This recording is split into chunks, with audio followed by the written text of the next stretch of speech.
பர்திமேயு சுவிசேஷ ஊழியங்கள் வழங்கும்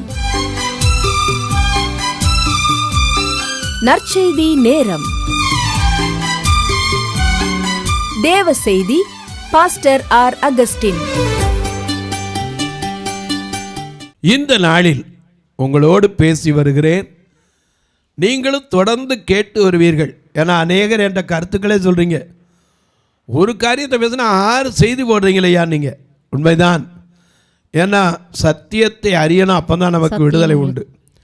எனக்கு அன்பானவர்களே, உங்களுடைய வேதாகமத்தை எங்கே இருந்தாலும் கையில் எடுத்துக்கொண்டு ஆதியாகமம் 24ஆம் அதிகாரம் முதல் 2 வசனத்தை திருப்பி அப்படி எல்லாரும் வச்சுக்கிறீங்களா? அப்படி எல்லாரும் எடுக்கிற வரைக்கும் பாடுவோம்.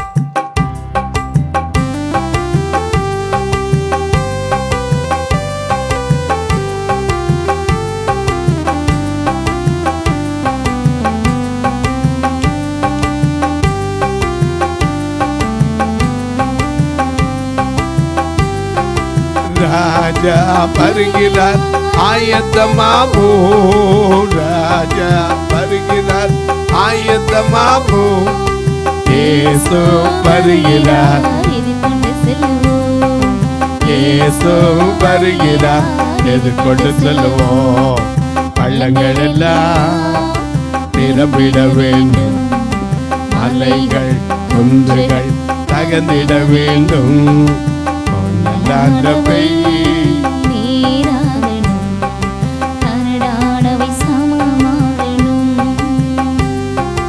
ராஜா வருகிறார், ஆயத்தமாவோ.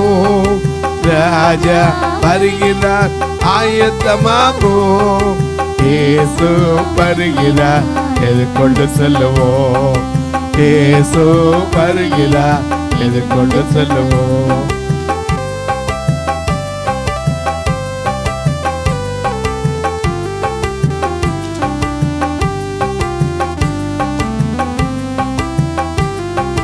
கரையில்லாமலே, குற்றமில்லாமலே, கரையில்லாமலே, குற்றமில்லாமலே, கர்த்தருக்காய் வாழ்ந்து முன்னேறுவோம்.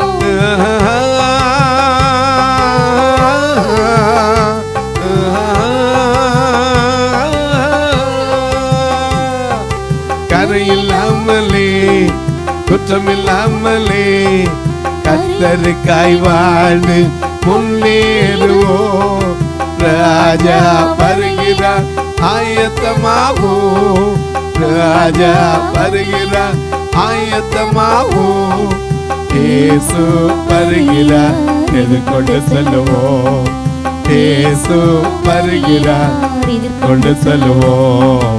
பள்ளங்கள் எல்லாம் நிரம்பிட வேண்டும், மலைகள் குன்றுகள் தகர்ந்திட வேண்டும். ஊனலானவை நீராகணும், கரடானவை சமமாகணும். கரடானவை சமமாகணும். கரடானவை சமமாகணும். எல்லாம் எடுத்துருப்பீங்க. ஆதியாகமம் 24:1-2 வாசிங்க. ஆபிரகாம் வயது சென்று முதிர் வயதானான். கர்த்தர் ஆபிரகாமை சகல காரியங்களிலும் ஆசீர்வதித்து வந்தார். அப்பொழுது ஆபிரகாம் தன் வீட்டில் உள்ளவர்களில் வயதில் மூத்தவன். எனக்கு அன்பானே, இன்னைக்கு பெரியவங்க சொல்றமே, பெரியவங்கலாம் ஞானம் உள்ளவங்களா? யோபு 32:9 வாசிக்கிறோம், பெரியோரெல்லாம் ஞானிகள் அல்ல, முதியோர் எல்லாம் நீதியை அறிந்தவர்களும் அல்ல. அப்படி அறிஞ்சிருந்தா 13 வயசு பிள்ளை 65 வயசு கடவுள் கெடுப்பானா? ஏன்னா அறிவு இருக்குல்ல, கொடுத்துருக்கான்ல, மக வயசோ பேத்தி வயசோ. ஏன்னா இன்னைக்கு எல்லாம் ஞானம்னு சொல்லிட முடியாதுங்க. அனுபவத்தில் வயது வந்ததுனால வயதில் எல்லா ஞானமும் தெரிய முடியாது. சில நேரம் சின்ன பிள்ளைகளுக்கு இருக்க ஞானம் நமக்கு தெரியாது. நான் படிக்கும்போது அணையை காத்த சிறுவன் அப்படின்னு ஒரு பாடம் இருந்துச்சு. ஏன்னா அணையை ஒரு நாள் இப்படி தான் குளிர்ந்த தேசம் ஆனந்த நாட்டில் ஒரு அணையில் ஒரு சின்ன துவாரத்து வழியாக தண்ணி கசிஞ்சிக்கிட்டு இருந்துச்சு. இவன் போய் விரலை வச்சு அதை என்ன செஞ்சான், அடைச்சிக்கிட்டு இருந்தான். ராத்திரி கொட்டுற பனி, அதில் விரைச்சி போயிருந்தாலும் அந்த துவாரத்தை விட்டு எடுக்கலை. அதுக்கு எடுத்துருப்பான்னா சின்ன துவாரம், அது பெருசாகி அணை உடஞ்சிருந்தா அன்னைக்கு ஒரே அழிஞ்சு போயிருக்கும். எனக்கு கண்பானுடைய அவருடைய ஞானத்தை பார்த்து வியந்தார்கள். இன்னைக்கு சின்ன பையனாக இருப்பான். அன்றைக்கி ஒரு பத்திரிக்கையில் ஒரு செய்தி வந்துச்சு, ஒருத்தன் ஹெலிகாப்டர் அழகாக ஒரு பிளைனை ரிமோட்டை வச்சு இயக்குனதை நான் பத்திரிக்கையில் பார்த்துருப்போம். ரைட் சகோதரர்கள் அந்த காலத்தில் ஹெலிகாப்டர் விமானத்தை கண்டுபிடிச்சாங்க. ஆனால் இப்போ இருக்கிற சின்ன சின்ன பிள்ளை படிக்கிறவளை, ஒரு 11th 12th படிக்கிறவன் பறக்க கிரவுண்ட்லேயே தனக்கு நிறைய பறக்க விட்டது அனுபவத்தெல்லாம் பார்க்குறோம். இன்றைக்கி ஞானம் என்பது வயதை வச்சு வர்றதில்லைங்க, உண்மைதானே? மூத்தோர் அழகாக சொல்கிறாங்க, தன் வீட்டில் உள்ள எல்லாரிலும் வயதில் மூத்தவன் யாரு? எலியேசர். அவன் தேவனுக்கு துணை நின்றவன், உண்மை. அது மட்டுமல்ல, அவன் ஞானம் உடையவன், விசாரிக்க தன்மை அறிந்தவன், ஆபிரகாமுடைய வீட்டில் பிறந்தவன், அதனால அவன் மூத்தோர். இன்னைக்கு நம்ம வீட்டு இருப்பாங்க, சில சொல்லுவாங்க வயசு தான் ஆச்சு, என்ன இருக்க மாட்டேங்குது, அறிவே இல்லை. நிறைய வீட்டில் இந்த சத்தம் கேட்கும். ஏன்னா வயசானவங்களுக்கு தனக்கு தெரியாமல் சில காரியம் நடந்துடும். ஏன்னா அன்னைக்கு ஒரு வயசான ஒரு பாவம் முடியாதவர், அவருக்கு கட்டுப்பாடு இழந்துருச்சு, இவர் இந்த இடத்துல போயிட்டார். அவருடைய ஒய்ஃபோ அல்லது மகளோ அல்லது மருமகளோ தெரியாது. வயசானால் போதாது, அறிவு வேணும். இந்த அறிவெல்லாம் கேட்டு யாரும் சொல்லித்தர மாட்டாங்க. இப்படி வயசாச்சு, இது தெரியாதா அப்படிங்கிறாங்க. ஐயா, நான் அப்படி சொல்லலை. ஏன்னா வயதானால் அவங்களுக்கு இருக்கக்கூடிய பலவீனங்களை அறிஞ்சுக்கணும். ஆனால் அதே சமயத்தில் மூத்தோர் இல்லை சின்ன பிள்ளைகளுக்கு இருக்கிற ஞானம் கூட சில நேரம் நமக்கு இருக்காமல் போயிடும். ஒரு சமயத்தில் ஒரு குழந்தை இருந்துச்சு. அந்த குழந்தைய அப்பா ஸ்கூலுக்கு கொண்டு விடணும். அப்போ கையிலேயே கட்டிட்டு போனார். அந்த பிள்ளை சொல்லிச்சு, எப்பா இனிமேல் இப்படி வரதா இருந்தால் ஸ்கூலுக்கு வராதப்பா, என்னை கூட்டிகிட்டு வராதுன்னுச்சு. ஏன்னா எனக்கு அவமானமாக இருக்குது, நல்லபடியாக கட்டி வாப்பா, ஒரு வேஸ்டியாவது கட்டி வாப்பா, கையிலேயே கட்டிட்டு வரக்கூடாதுப்பான்னுச்சு. இது ஏழை விட்டு பிள்ளை. பணக்கார வீட்டு பிள்ளை அப்பங்காரன் சிகரெட்டை பிடிச்சிக்கிட்டே வண்டி ஓட்டினான். பிள்ளை சொல்லிச்சு, தயவு செய்து வண்டியை நிப்பாட்டு. என்னம்மா, நான் இறங்கி நடந்து வரேன், நீ வீட்டுக்கு போ, நீ என்னை கொண்டு விட வேண்டாம், நாளையிலேருந்து மம்மியை வர சொல்லுனுச்சு. சில நேரங்களில் பிள்ளைகள் அறிவாக இருக்கும். நாம் நினைக்கிற மாதிரி அறிவுக்கும் வயதுக்கும் என்ன கிடையாது, சம்பந்தம் கிடையாது. எனக்கு அன்பான சின்ன வயசில் எனக்கு எத்தனை பேர் பெரிய பெரிய சாதனைகளை செய்து, என்ன சின்ன மனுஷனுக்குள்ளே ஆண்டவர் வந்தா, அந்த பாட்டு எனக்கு தெரியல, அழகா பாடாங்க.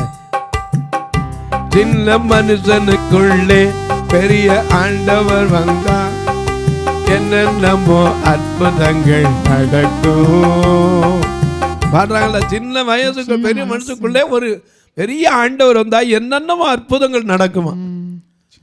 மனுஷனுக்குள்ள தேவ ஞானம், ஏன்னா 2 வித ஞானம் இருக்கு. யாக்கோபு 3ஆம் அதிகாரம் 17ஆம் வசனத்தில் வாசிக்கிறோம், பரத்திலிருந்து வருகிற ஞானம் அது இணக்கமுள்ள, சுத்தமுள்ளது, இணக்கமுள்ளது, பட்சபாதம் இல்லாதது. ஆனா பூமியிலிருந்து வர்ற ஞானம் லௌகீக சம்பந்தமானது, ஜென்ம சுபாவம், பேய்த்தனத்துக்கு அடுத்தது. எனக்கு அன்பானுடைய அநேக நேரங்களில் மூத்தோர்னு சொல்லிடுறோம். மூத்தோர் தவறாக நடக்கும்போது இப்போ எவ்வளோ வேதனைப்பட வேண்டியிருக்கு. இன்றைக்கி வயது முதிர்ந்தவர்கள் செய்கிற காரியங்கள், சில செய்திகளை கேள்விப்படும் போது ஐயா இவங்கெல்லாம் இப்படியா, பெரியவங்கள்லாம் பெரியவங்கன்னு சொல்லிட முடியாது. தாவீது ராஜா தான் குடியில் ஒரு பெண் குளிச்சுக்கிட்டு இருக்க பார்த்தாரு. உடனே அந்த பொண்ணை கூட்டிகிட்டு வந்தார், சொன்னார், விசாரித்தார். நல்லது, ஏன்னா ராஜா விசாரிக்கணும் ஜனங்களை. அவளுக்கு புருஷன் இருக்குது, அப்பா இருக்காருன்னு தெரிஞ்சு தவறு பண்ணலையா? அது வெளியே வரும்போது நான் பாவம் செய்தேன் சொல்லலையா? எனக்கு அன்பாருடைய ஞானம் என்பது வயதை வச்சு வரதில்லை. எலியேசர் என்ற அவன்றது கற்றுக்கொள்ள வேண்டியது அவனுடைய வயதுனால மூர்த்தவன் அல்ல. அவன் எப்படிப்பட்டவன் இங்கே அழகாக வாசிக்கிறார். திரும்ப வாசிங்க அந்த 24ஆம் அதிகாரத்துல. அப்பொழுது ஆபிரகாம் முதிர் வயதான வீட்டில் உள்ளவர்களில் வயதில் மூத்தவன் தனக்கு உண்டான எல்லாவற்றிற்கும் அதிகாரி. இன்னைக்கு நீங்களும் நானும் ஒரு அதிகாரி, அதை தெரிஞ்சுக்கணும். ஏன்னா என்னைக்கு நாம் அவரை ஏற்றுக்கொண்டோமோ அன்னைக்கு நாம யார்? அவருடைய பிள்ளைகள். அதிகாரம். அப்ப அந்த பிள்ளைகள் யாரு? அதிகாரத்துக்கு உரியவர்கள். அதனாலதான் ஆண்டவர் கூட்டு சொன்னாரு. மத்தேயு 10ஆம் அதிகாரம் முதல் வசனத்துல என்ன வாசிக்கிறோம்? அவர் சீசர்ல 12 பேரையும் அழைத்து, அப்பொழுது அவர் தம்முடைய 12 சீஷர்களையும் தம்மிடத்தில் வரவழைத்து அசுத்த ஆவிகளை துரத்தவும் சகல வியாதிகளை சகல நோய்களையும் நீக்கவும் அவர்களுக்கு அதிகாரம் கொடுத்தார். அது மட்டும் இல்லை, நமக்கு என்ன அதிகாரம் உண்டு நமக்கு தெரியாது. வெளிப்படுத்தல் 11:6 பாருங்க. ஆண்டவர் மேல விசுவாசமா இருக்கிறவன், ஞானம் உள்ளவனுக்கு என்னென்ன அதிகாரம் இருக்குங்கிறது தெரிஞ்சிருக்கும். அவர்கள் தீர்க்க தரிசனம் சொல்லி வருகிற நாட்களிலே மழை பெய்யாதபடிக்கு வானத்தை அடைக்க அவர்களுக்கு அதிகாரம் உண்டு. ஹலோ, எவ்வளவு பெரிய அதிகாரம்! எலியா அதனால தான் சொன்னார், என்னுடைய வார்த்தையின்படி அல்லாமல் இந்த தேசத்துல பனியோ மழையோ பெய்யாது என்று கர்த்தருக்கு முன்பாக நிற்கிற நான் கர்த்தருடைய நாமத்தை கொண்டு சொல்லுகிறேன். மழை பெஞ்சா 3 வருஷம் 6 மாசம் அடைச்சான். எசேக்கியேல் தீர்க்கதரிசி சில நேரத்தை என்ன செய்வாரு? வானத்தை பூட்டிடுவாங்க. ஏன்னா அவங்களுக்கு அதிகாரம் இருந்துச்சு. இங்க பார்க்க திரும்ப அந்த 11:6 வாசிங்க. அவர்கள் தீர்க்க தரிசனம் சொல்லி வருகிற நாட்களிலே மழை பெய்யாதபடி வானத்தை அடைக்க அவர்களுக்கு அதிகாரம் உண்டு. அவர்கள் தண்ணீர்களை இரத்தமாக மாற்றவும். மோசே காலத்துல எகிப்துல அந்த கோலை கொண்டு நைல் நதியில அடிச்சான். உடனே அந்த தண்ணீர் என்னாச்சு? ரத்தமாயிருச்சு. நம்ம பாடுறோம்ல,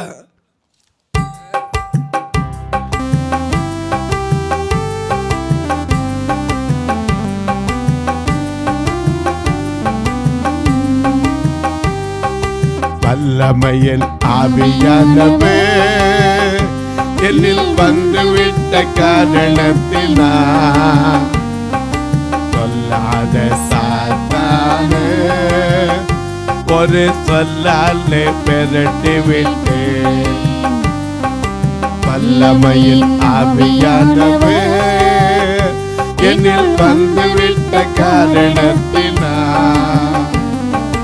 சொல்லாத சாத்தானே ஒரு சொல்லாத விரட்டி விட்டேன். அவர் ஆவி எனக்குள்ளே தீய ஆவி அணுகுவதில்லை. அவர் ஆவி எனக்குள்ளே தீய ஆவி அணுகுவதில்லை. அன்பின் ஆவி எனக்குள்ளே நான் அகற்றிவிட்டேன் கசப்புகளை. அன்பின் ஆவி எனக்குள்ளே அகற்றிவிட்டேன் கசப்புகளை. வல்லமையின் ஆவியானவே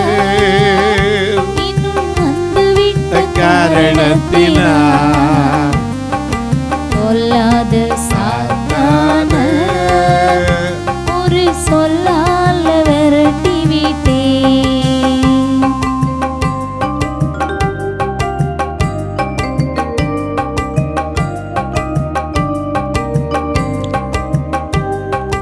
உலகத்துக்கு வெளிச்சம் நான், ஊரெல்லாம் காற்றடிப்பே. உலகத்துக்கு வெளிச்சம் நான், ஊரெல்லாம் காற்றடிப்பே. உப்பாக பரவிடுவே, நான் எப்போதும் சுவை தருவே. உப்பாக பரவிடுவே, நான் எப்போதும் சுவை தருவே. வல்லமையின் ஆவியானவே என்னில் வந்துவிட்ட காரணத்தினால் பொல்லாத சாத்தான ஒரு சொல்லால விரட்டிவிட்டே. எனக்கு அன்பானே அதிகாரி, அந்த வசனத்தை திரும்ப வாசிங்க. அவன் என் வீட்டு அவனுக்கும் அவனுக்கு உண்டானவைகள் எல்லாவற்றுக்கும் அதிகாரியா. அதிகாரி. நீங்க நானும் அதிகாரி. எதுக்கு? ஆண்டவர் நமக்கு அதிகாரத்தை கொடுத்திருக்கா. மத்தேயு 28:18 என்ன வாசிக்கிறோம்? நீங்கள் உலகம் எங்கும் வானத்திலும் பூமியிலும் சகல அதிகாரம் எனக்கு கொடுக்கப்பட்டிருக்கிறது. அப்பொழுது இயேசு சமீபத்தில் வந்து அவர்களை நோக்கி, அந்த சீஷர்களை நோக்கி, வானத்திலும் பூமியிலும் சகல அதிகாரம் எனக்கு கொடுக்கப்பட்டிருக்கிறது. ஆகையால் நீங்கள் புறப்பட்டு போய் சகல ஜாதிகளையும் சீஷராக்கி பிதா குமாரன் பரிசுத்த ஆவியின் நாமத்தினாலே அவர்களுக்கு ஞானஸ்நானம் கொடுத்து நான் உங்களுக்கு அவர்கள் கை கொள்ளும்படி அவர்களுக்கு உபதேசம் பண்ணுங்கள். உலகத்தின் மொழியந்த நான் சகல நாட்களில் உங்களோடு கூட இருக்கிறேன் என்று அதிகாரம் கொடுத்தவர் நம்மோடு இருக்காரு. அதனாலதான் வேதம் சொல்ல. ஆனா அதே சமயத்தில் அதிகாரத்துக்கு என்ன செய்யணும்? ரோமர் 13:1 வாசிக்கிறோம். எந்த அதிகாரமும் அதை வாசிக்க 13:1 வாசிக்கிறோம். மேலான எந்த அதிகாரத்துக்கும் எந்த மனுஷனும் மேலான அதிகாரம் உள்ளவர்களுக்கு கீழ்ப்படிய கடவான். அதுக்காக நான் அதிகாரி ஆண்டவர் ஊழியக்காரங்க எதிர்த்து நிற்க கூடாது. அதிகாரிகளுக்கு கீழ்ப்படியணும். அது மட்டும் இல்ல, ஏனென்றால் தேவனாலே அன்றி ஒரு அதிகாரமும் யாருக்கும் கிடையாது. உண்டாயிருக்கிற அதிகாரங்கள் தேவனால் உண்டாயிருக்கிறது, நியமிக்கப்பட்டிருக்கிறது. ஆதலால் அதிகாரத்திற்கு எதிர்த்து நிற்கிறவன் தேவனுடைய நியமத்திற்கு எதிர்த்து நிற்கிறான். அதற்கு எதிர்த்து நிற்கிறவன் தங்களுக்கு தாங்களே ஆக்கினை கொள்கிறார்கள். ஆகையினால நமக்கு ஞானமா நடக்கணும். நம்ம கொடுத்திருக்குங்கிறக்கா எதையாவது வாய் வந்துச்சுன்னு என்ன செய்யக்கூடாது? பேசிடவும் கூடாது. ஏன்னா அதிகாரங்கிறது தேவனால் நியமிக்கப்பட்டது. இந்த எலியேசர் யாரு? ஆபிரகாமுக்கு மட்டும் இல்ல, அவன் வீட்டில் இருக்கிற எல்லாத்துக்கும் என்னது? அதிகாரி. அது மட்டும் இல்ல, வாசிங்க அந்த 4ஆம் வசனத்தை திரும்ப 3-4 வசனத்தை வாருங்க. நல்லா அழகா நம்ம கற்றுக்கொள்ள வேண்டிய காரியம் இன்னும் நிறைய இருக்குதுல. வாசிக்கலாம். தனக்கு உண்டான எல்லாவற்றுக்கும் அதிகாரிமா ஊழியக்காரனை நோக்கி. ஊழியக்காரன். அது மட்டும் இல்ல, அவன் ஒரு ஊழியக்காரன். எல்லா அதிகாரமும் உண்டு. ஆனா யாரு? ஊழியக்காரன். மறந்துடக்கூடாது. நமக்கு எல்லா அதிகாரம் உண்டு. மார்க் 16:17 அழகா சொல்லியிருக்கார். ஐயா, விசுவாசிக்கிறவனுக்கு உண்டான அடையாளங்கள். அங்கே அதிகாரம் என்னென்ன இருக்கு சொல்லியிருக்காரு. விசுவாசிக்கிறவர்களால் அடையாளங்களாமன என் நாமத்தினாலே பிசாசுகளை துரத்துவீர்கள், சர்வமான பாஷையை பேசுவீர்கள், சர்ப்பங்களை எடுப்பார்கள், தேள்களை மிதிப்பார்கள், சத்துருவின் சகல வல்லமைகளையும் மேற்கொள்வார்கள், சாவுக்கு ஏதுவான யாதொன்றை குடித்தாலும் அது அவர்களை சேதப்படுத்தாது, வியாதியஸ்தர் மேல் கைகளை வைப்பார்கள், சுகமாவார்கள். அதிகாரம் உண்டு. ஆனா அதிகாரத்தை துஷ்பிரயோகம் பண்ணிடக்கூடாது. இந்த எலியேசர் சகலத்துக்கும் அதிகாரி. யோசேப்பு கையில் எல்லா அதிகாரமும் இருந்துச்சு. ஆனால் அவன் என்ன சொன்னா? இந்த வீட்டில் என்னிலே பெரியவன் ஒருவனும் இல்லை, ஆதலால் உன்னை தவிர வேறொன்றையும் எனக்கு அவன் விலக்கி வைக்கவும் இல்லை. இப்படி இருக்க நான் இத்தனை பெரிய பொல்லாங்குக்கு உடன்பட்டு தேவனுக்கு விரோதமாய் பாவம் செய்வது எப்படி? அதிகாரத்தில் இருந்தாலும் பாவம் செய்யக்கூடாது. நீங்கள் கோபம் கொண்டாலும் பாவம் செய்யாதீங்கன்னாரு. அதிகாரத்தில் நம்மளை யாரும் கேட்க இல்லைங்கிறக்கா செஞ்சிடக்கூடாது. மேலே ஒருத்தர் காண்கிறார் இல்லையா? ஒரு பக்கம் இயேசு தம்மண்டை வந்தவரை தள்ளுறவர் இல்லை. அதே சமயத்தில் குற்றவாளியை குற்றமற்றவனாய் விடமாட்டார். 1000 தலைமுறைக்கு இரக்கத்தை காக்கிறவர். யாத்திராம 34:17 1000 தலைமுறைக்கு இரக்கத்தை காக்கிறவர், அக்கிரமத்தையும் மீறுதலையும் பாவத்தையும் மன்னிக்கிறவர், பிதாக்கள் செய்த அக்கிரமத்தை பிள்ளைகளிடத்திலும் பிள்ளைகளுடைய பிள்ளைகளிடத்திலும் 4ஆம் தலைமுறை மட்டும் விசாரிக்கிறவர். மறந்துடக்கூடாது. இந்த எலியேசர் அதிகாரி, தேவன் துணை பெற்றவன். இந்த எலியேசர் யாரு? இன்னும் சொல்ல போனா உண்மையுள்ள மனுஷன், தேவனுடைய ஊழியக்காரன். ஆனால் அந்த ஊழியக்காரனுக்கு அதிகாரம் உண்டு. எல்லாம் அவன் கேட்டுட்டா எல்லா கணக்கும் தான் இருக்கும். ஆனால் எல்லாவற்றை குறித்து அவன் ஒரு நாள் கணக்கு கொடுத்தே ஆகணும், மறந்துடக்கூடாது. 24:4 திரும்பி வாசிங்க, ஏன்னா அதில் இன்னும் குறை இருக்க, அதில் சொல்ல வேண்டிய காரியம் ஒன்று உண்டு. ஆதியாகமம் 24:4, நீ என் தேசத்துக்கும் என் இனத்தாரிடத்திற்கும் போய் என் குமாரனாகிய ஈசாக்குக்கு பெண் கொள்வேன் என்று வானத்துக்கு தேவனும் பூமிக்கு தேவனுமாகிய கர்த்தர் பேரில் எனக்கு ஆணையிட்டு கொடுக்கும். ஊழியக்காரன் ஆணைக்கு உட்பட்டவன், ஆணைக்கு உட்பட்டவன். சத்தியத்துக்கு என்ன செய்யணும்? கட்டுப்படணும். சத்தியத்துக்கு கட்டுப்பட்டு நடக்கணும். ஏன்னா இவனுக்கு சொல்றாரு, ஆபிரகாம் சொல்றாரு, எப்பா என் மகனு பொண்ணு வாங்கணும், ஆனால் இந்த இடத்துக்கு தான் போய்வேன், இந்த இடத்துக்கு போக மாட்டேன் அப்படின்னு எனக்கு தொடையில் கை வச்சு ஆணையிட்டு கொடு.